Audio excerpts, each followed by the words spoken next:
Election time में आप सब लोगों का स्वागत करता हूं। अपन लोग पढ़ रहे हैं हिंदी। हिंदी में एक बहुत बेहतरीन क्लास होने वाली है और इसमें मैं आज आपको समझाऊंगा कि अलंकार के बारे में।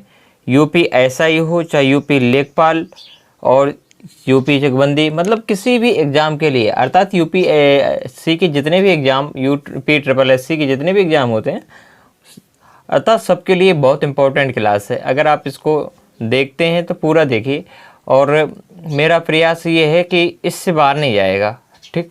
तो आप इसको अगर कभी डायरेक्ट पूछा जाएगा तो कभी इनडायरेक्ट, तो अभी मैं आपको समझाता हूँ।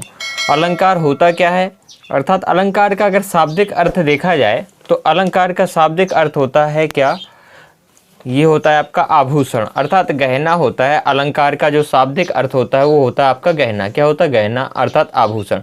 अर्थात इंसान जो था शुरू में, इंसान सुंदर से चीज़ों को बिल्कुल एकदम परफेक्ट, सुंदर से सुंदर बनाने की कोशिश में लगा हुआ रहा और इसी तरीके से अगर वो बढ़ता रहा तो उसी को अर्थात अलंकार की संज्ञा दी गई। अगर मैं आपको बताऊं, अगर इसको परिभाषित कैसे करेंगे तो जैसे कि आप लोग कहते थे कि जब 9th और 10th में थे तो उसमें हुआ ये करता था कि जब आप लोग एग्ज़ाम उसमें लिखते थे, एग्जाम्पल लिखते थे अलंकार की परिभाषा, तो उसमें लिखते थे कि जिस प्रकार किसी स्त्री की शोभा आभूषण को पहनने से होती है, उसी प्रकार से काव्य की शोभा जो है अलंकार से होती है। तो अर्थात काव्य की शोभा बढ़ाने वाले जो शब्द होते हैं अर्थात उसे अलंकार कहते हैं। क्या कहते हैं उसे? अलंकार। अर्थात जो काव्य की जो शोभा बढ़ाते हैं उसे बोलते हैं अलंकार। क्या कहते हैं उसे? अलंकार कहते हैं। क्या कहते हैं उसे? अलंकार कहते हैं।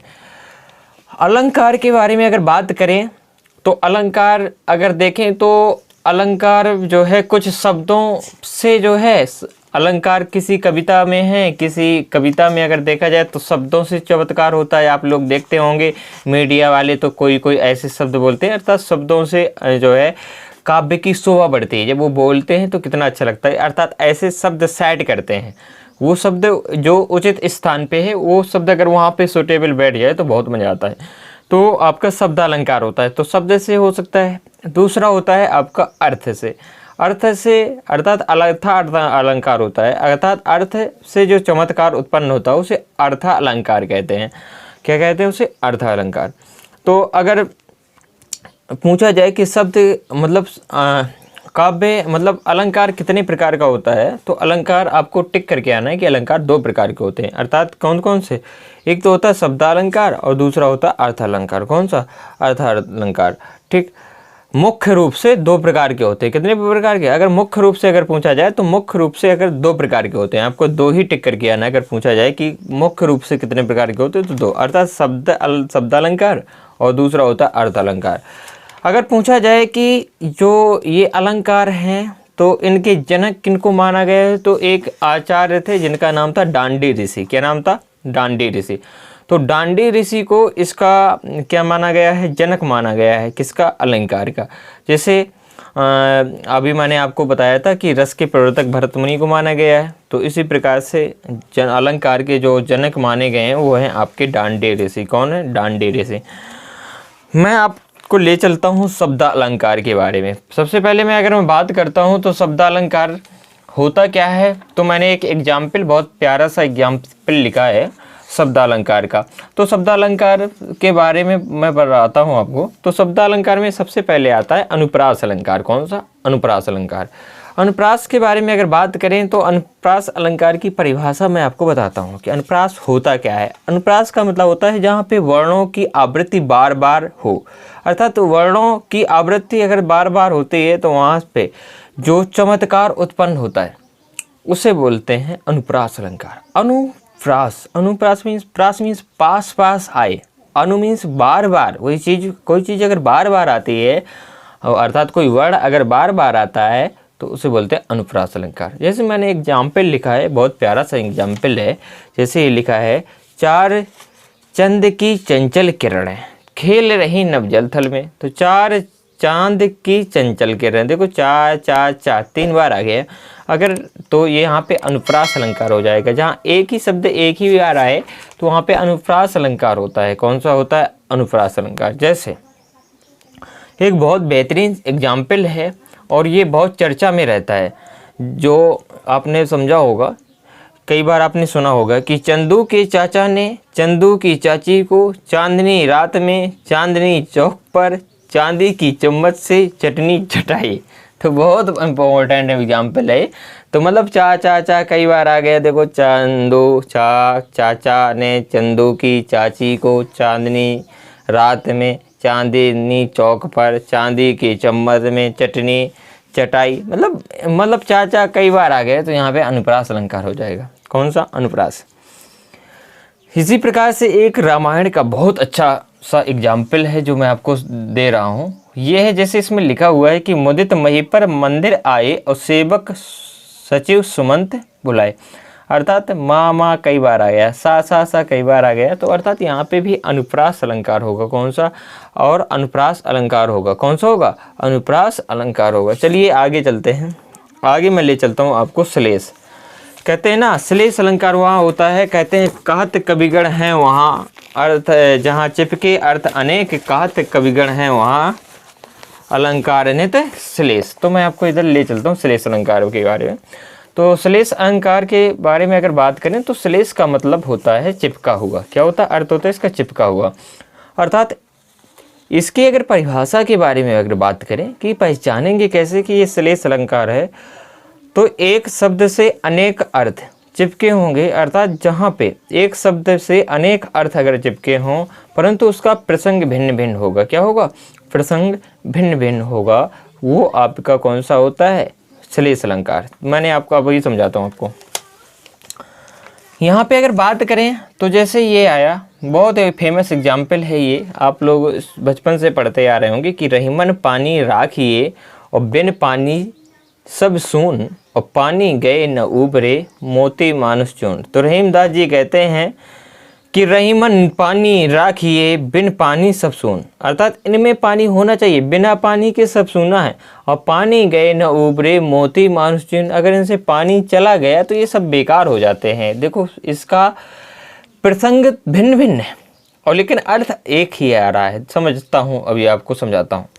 जैसे मोती का कहते हैं अगर पानी चला जाए तो मोती भी पत्थर हो जाती है। अगर मनुष्य का पानी चला गया, पानी मतलब वो उसके जो है सम्मान करने की आदतें चली गई, ठीक, किसको क्या बोलना है ये सब चली गई, तो उसका भी पानी चला गया तो वो भी बेकार। चूने का अगर पत्थर पानी चला जाए तो वो भी बेकार। यहाँ पे चून से आटा भी हो सकता है, लेकिन यहाँ पे अधिकतर जो विद्वान लोग हैं वहाँ पे चूना से, ये नहीं, चूना एक खाने वाला जो पत्थर होता है उससे लिया गया। अगर उस चूने का पानी चला जाए तो वो भी बेकार हो जाता है। ठीक, तो चलते हैं आगे। अभी मैं आपको समझाता हूँ एक और बहुत इम्पोर्टेंट एग्जाम्पल है इसी श्लेष अलंकार का। एक है, चरण धरण चिंता करत चितवत चारों ओर और सुमरन को ढूंढत फिरत कभी कामी और अरु चोर। देखो यहाँ पे कभी कामी अरु चोर, तो ये शब्द एक ही आया सुमरन, लेकिन ये सबके लिए इम्पोर्टेंट है, सबके लिए आ गया। इसी प्रकार यहाँ पे मोती के लिए भी पानी आ गया था, मनुष्य के लिए भी आया था, और किसके लिए? चूने के लिए भी आया था। तो ऐसे ही यहाँ पे भी है, ये जो कवि के लिए भी, कामी के लिए भी और चोर के लिए भी ये सुमरन आया है। कहते हैं चरण धरण चिंता करत चितवत चारों ओर, और सुमरन को ढूंढ, सुमरन मतलब सोना को ढूंढन फिरता है। कभी एक जो है, तो एक यहाँ कभी किसको ढूंढता है? कभी ढूंढता है एक सोना का मतलब अच्छे अच्छे शब्दों को ढूंढता है। ठीक, कामी ढूंढता है जैसे अलाउद्दीन खिलजी सुंदर स्त्रियों को ढूंढता है, और चोर, जो चोर होता है वो सोना को ढूंढता है। ठीक, तो ये भी अच्छा सा एग्जाम्पल हो सकता है। जैसे एक ये है, हरि बोले हरि ही सुने, हरि गयो हरि के पास है। ठीक, तो ये भी आपका कौन सा एग्जाम्पल है? ये भी आपका श्लेष अलंकार का एग्जाम्पल होता है। एक सबसे और अच्छा सा एग्जाम्पल है, वो है नहीं पराग नहीं। ये आपका बिहारी जी ने लिखा है, और ये जो है बिहारी जी रहते थे राजा जय सिंह के यहाँ पे। तो जय सिंह का उल्लेख मिलता है कि जय सिंह मतलब उनका विवाह हो जाता है, तो वो मतलब राजपाल मतलब प्रजा को बहुत कम समय तक मतलब ज़्यादा ध्यान नहीं दे सकते। तो बिहारी जी ने उसी समय एक दोहा लिख के उनके यहाँ भेजा था। तो उन्हें लिखा था, नहीं पराग और नहीं मधुर, मधुर नहीं विकास इन काल, और अली कली सो बंध्यो आगे कौन हवाल। अली मीन्स होता है भौरा, और एक अली का मतलब होता है आपका मैंने आपको बताया था एक अली, ये छोटे, ये अली मीन्स होता है सखी, और ठीक। और आली मीन्स होता, सॉरी, ये अगर ये अली है तो ये सखी होता है, और अली मीन्स होता है भौरा। तो यहाँ पे जो है तो अली है, ये छोटे ली वाला होगा, तो अली कली से बंधो आगे कौन हमार, अर्थात मतलब जो है जैसे एक भौरा उसमें रहता है ना, किसमें, एक नहीं पराग और नहीं मधुर मधु, अर्थात एक फूल में एक भौरा दिन भर वो रहता है, इसी प्रकार से ये भी पूरा का पूरा समय अपना जो है कह सकते हो मतलब लग्जरी जीवन में व्यतीत कर रहे थे, तो उसके लिए लिखा गया था। ठीक, तो ये आपको बहुत इम्पोर्टेंट एग्जाम्पल था। चलते हैं आगे, उम्मीद है कि ये चीज़ें आपको समझ में आ गई होगी कि श्लेष अलंकार होता क्या है। आगे चलते हैं, आगे मैं आपको समझाता हूँ, और सबसे बेहतरीन एग्जाम्पल है। इसके बाद आता है यमक अलंकार। कौन सा? यमक अलंकार। कौन सा? यमक अलंकार। यमक अलंकार के बारे में अगर बात करें तो यमक अलंकार का अर्थ होता है, अगर इसके बारे में बात करें तो यमक में अगर इसकी डेफिनेशन पे थोड़ी सा जाते हैं तो यमक में जो अर्थ होते हैं वो भिन्न होगा, लेकिन प्रसंग एक होगा। ठीक, वहाँ पे अर्थ तो एक था लेकिन प्रसंग भी भिन्न भिन्न थे, प्रसंग भी भिन्न था, अर्थ भी भिन्न था। लेकिन यहाँ पे जो क्या ये अर्थ होगा वो भिन्न होगा, लेकिन उसका कहने का तरीका भिन्न एक ही होगा। नहीं आया अभी समझ में?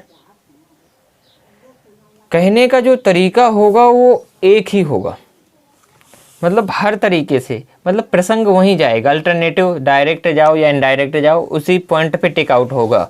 जैसे मैं आपको समझाता हूँ, एक एग्जाम्पल था, वो मुझे अभी नहीं याद है, अभी कौन सा था, वो था कनक कनकते सौगुनी और मादकता अधिकाय, वह खाए बौराए जग वह पाए बौराए। ये भी बहुत फेमस एग्जाम्पल है यमक अलंकार का, कि मतलब ये था कि कनक कनकते सौगुनी, एक कनक का अर्थ होता है सोना और दूसरे का अर्थ होता है धतूरा। कनक कनकते सौगुनी और मादकता अधिकाय, अगर कनक कनकते सौगुनी मादकता अधिकाय वह खाए बौराए जब वह पाए, अगर कोई सोना पा जाए तो आदमी पागल हो जाता है, अर्थात वो सोचता है कि मैं हूँ तो कोई नहीं, मतलब वो धन इतना ज़्यादा हो जाएगा तो वो पागल हो जाएगा। और एक कनक का मतलब होता है धतूरे से, अगर धतूरा अगर कोई खा ले तो तब भी पागल हो जाएगा। तो देखो, पागल होना है उसको, प्रसंग एक है लेकिन अर्थ दोनों के अलग अलग हैं। कनक का अर्थ धतूरा भी है और कनक का अर्थ सोना भी है। अगर कोई पा गया दोनों को, अगर वो पा जाएगा तब भी ज़्यादा पा जाएगा तो पागल हो जाएगा, अर्थात वो सोचेगा कि मैं हूँ तो कोई है ही नहीं, पागल वो भी है और एक खाने से पागल हो जाएगा, अर्थात उसका प्रसंग एक है। जहाँ प्रसंग एक हो वहाँ पे यमक अलंकार होता है। कौन सा होता है? यमक अलंकार। तो चलिए फिर और एक एग्जाम्पल सुनाता हूँ मैं। तीन बेर खाते हैं वह तीन बेर खाते हैं, मतलब तीन बेर खाते का मतलब ये एक वक्त है। बेर मतलब जो है एक ऐसा समय था, ये एक लड़की की कहानी है कि मतलब वो 3 टाइम खाना खाती थी। बेर मतलब ये आपने सुना होगा, एक थारू जनजाति होती है, वो जब भोजन करते हैं ना तो शाम को बेरी बोलते हैं शाम के भोजन को। तो इसी प्रकार से यहाँ पे यानी वक्त से है, अर्थात समय से है, अर्थात 3 बेर खाती है, मतलब वो 3 बेर खाती है, वो 3 बेर खाती है, मतलब जो है वो 3 बेर खाती थी। मतलब पहले वो एक ज़माना था कि वो 3 समय भोजन करती थी, लेकिन अब वह जो है 3 बेर खाती है, लेकिन अब यहाँ पे वो 3 क्या है, बेर का मतलब फल खाती है, वो अब जो है तो 3 फल ही खा के अपना पूरा जीवन व्यतीत कर रही है। तो कहने का मतलब यहाँ पे प्रसंग एक ही है। काली घटा का घमंड घटा, मैं अभी आपको समझा देता हूँ ये भी। तो काली घटा का घमंड घटा, काली घटा मतलब बादल का घमंड घट गया यानी कम हो गया, बादल का घमंड कम हो गया। तो यहाँ भी वही एग्जाम्पल है किसका? यमक अलंकार का। आगे चलते हैं। तो परवारो और बसी सुन राधिके सुजान, तू मोहन के और बसी है और बसी समान। बहुत फेमस एग्जाम्पल कहता है, तो परवारो और बसी सुन राधिके सुजान, तू मोहन के और बसी है और बसी समान।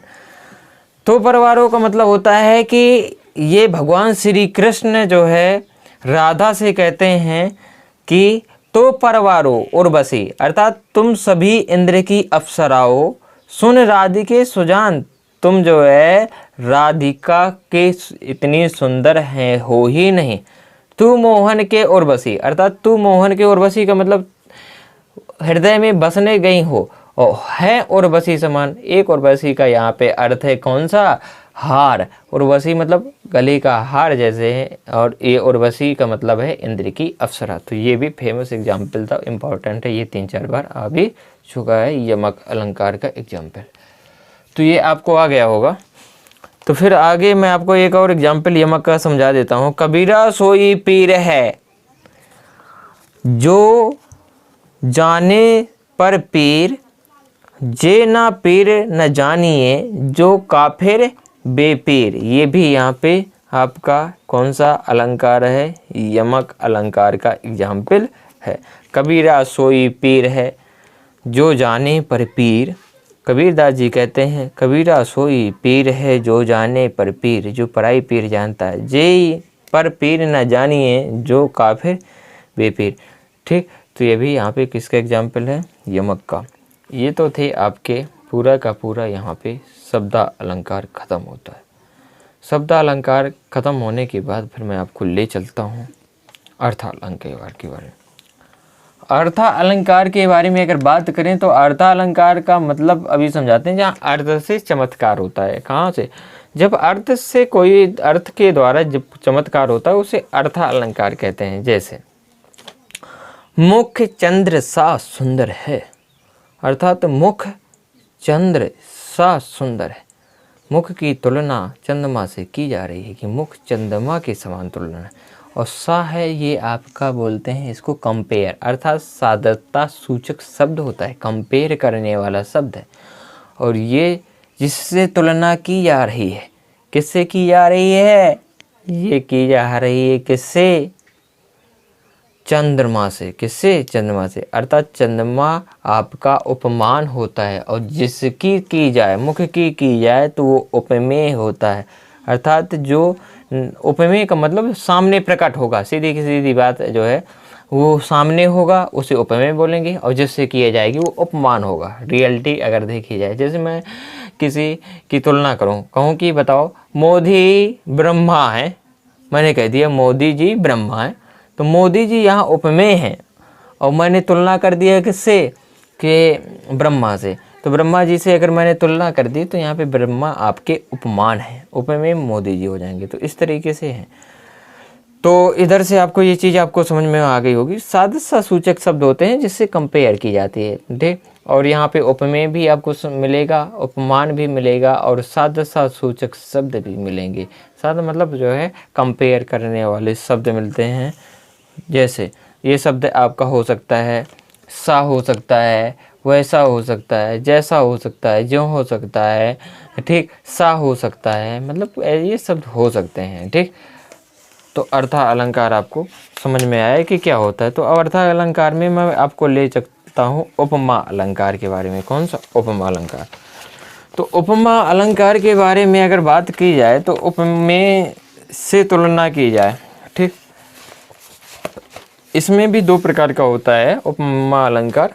एक होता है पूर्ण उपमा और एक होता है लुप्त उपमा, ठीक। तो लुप्त उपमा का मतलब होता है जैसे इधर मुख चंद्र है, ये अगर सा शब्द अगर गायब हो जाए तो उसे बोलते हैं लुप्त उपमा।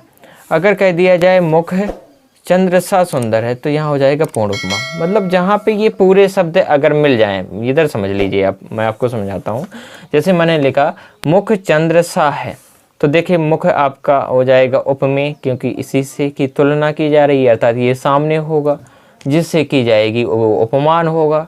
और सादृश्य सूचक शब्द भी मिल गया, और इसका गुण भी मिल गया कि कौन से गुण है इसमें, अर्थात सुंदर है, ये एक विशेषण होता है, यानी ये सुंदर होना उसकी विशेषता है। जहाँ पे उपमेय, उपमान, सादृश्य सूचक शब्द और गुण मिल जाए वहाँ पे पूर्ण उपमा होती है। कौन सी होती है, पूर्ण उपमा। और जहाँ पे आपके इनमें से कोई शब्द की कमी हो जाए वहाँ पे हो जाती है कौन सी, अर्थात लुप्त उपमा। कौन सा, लुप्त उपमा। आ गया होगा आपको समझ में कि लुप्त उपमा होता क्या। आगे ले चलता हूँ मैं आपको प्रतीप अलंकार। प्रतीप अलंकार के बारे में आपको समझाता हूँ। जहाँ पे उपमेय और उपमान उल्टे हो जाएं, कहने का मतलब ये है कि कोई भारी चीज़ की तुलना, कोई एक बहुत बड़ी चीज़ की तुलना तुच्छ व्यक्ति से की जाए तो वो हो जाएगा आपका कौन सा, प्रतीप अलंकार। जैसे मुख सा चंद्र, क्या हो जाएगा, मुख सा चंद्र, क्या हो जाएगा, मुख सा चंद्र, तो वो हो जाएगा आपका कौन सा, वो हो जाएगा प्रतीप अलंकार। क्या हो जाएगा, प्रतीप अलंकार। अर्थात जब जो है उपमेय और उपमान उल्टे हो जाएं, क्या हो जाएं, उपमेय और उपमान आपके क्या हो जाएं, उल्टे हो जाएं, वहाँ पे प्रतीप अलंकार होता है।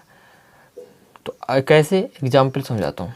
जैसे मुख सा चंद्र, मुख सा चंद्र है, अरे मुख इतना सुंदर थोड़ी ना होगा जितना चंद्रमा है यार। मैं कह दूँ कि एक छोटा सा एग्जाम्पल, जैसे मैं कह दूँ कि राजीव गांधी, मतलब राजीव गांधी किसी नेता पे नहीं जा रहे, मैं अभी आपको समझाता हूँ। मैं कह दूँ कि रानी लक्ष्मी ही, रानी लक्ष्मी बाई जैसी हैं कल्लू बाई या कल्ली बाई कह दूँ तो यहाँ पर कल्ली बाई, यहाँ रानी लक्ष्मी बाई में बड़ा अंतर है। देख, तो एक बहुत बड़े व्यक्ति की तुलना ये कल्ली बाई से कर रहे हैं। कोई मान लो इस तरीके से बहुत बड़ी व्यक्ति की तुलना तो उससे की जाए तो वहाँ पे आपका प्रतीप अलंकार होता है। इसके बाद आता है उपमेय उपमा। उपमेय उपमा मैं आपको समझाता हूँ। जहाँ पे प्रतीप व उपमा अलंकार दोनों पाए जाए। प्रतीप अलंकार का मतलब होता है कि जैसे मुख सा चंद्र और चंद्र सा मुख, मतलब ये उपमा अलंकार होता है, मुख सा चंद्र, चंद्र सा मुख, और इसका उल्टा हो जाए तो प्रतीप। तो जहाँ पे प्रतीप और उपमा दोनों पाए जाएं वहाँ बोलते हैं उपमेय उपमा। क्या होता है वो, उपमेय उपमा। और इसके बाद एक अलंकार बहुत इंपॉर्टेंट है जो अनन्वय अलंकार। कौन सा, अनन्वय।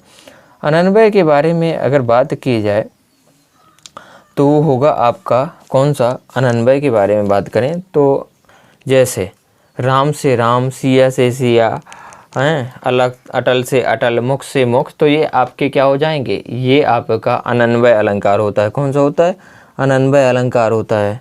कौन सा होता है, अनन्वय अलंकार होता है। कौन सा, अनन्वय। जब समान चीज़ की तुलना समान से की जाए, अर्थात राम से राम, सिया से सिया, राधे से राधे, तो वहाँ होता है अनन्वय उपमा। कौन सा, अनन्वय उपमा। तो ये आपको समझ में आ गया होगा अनन्वय उपमा होता क्या है। ठीक, अनन्वय उपमा के बारे में आपको समझाया है। ठीक, तो आ गया है ये आपको समझ में या नहीं। चलते हैं आगे।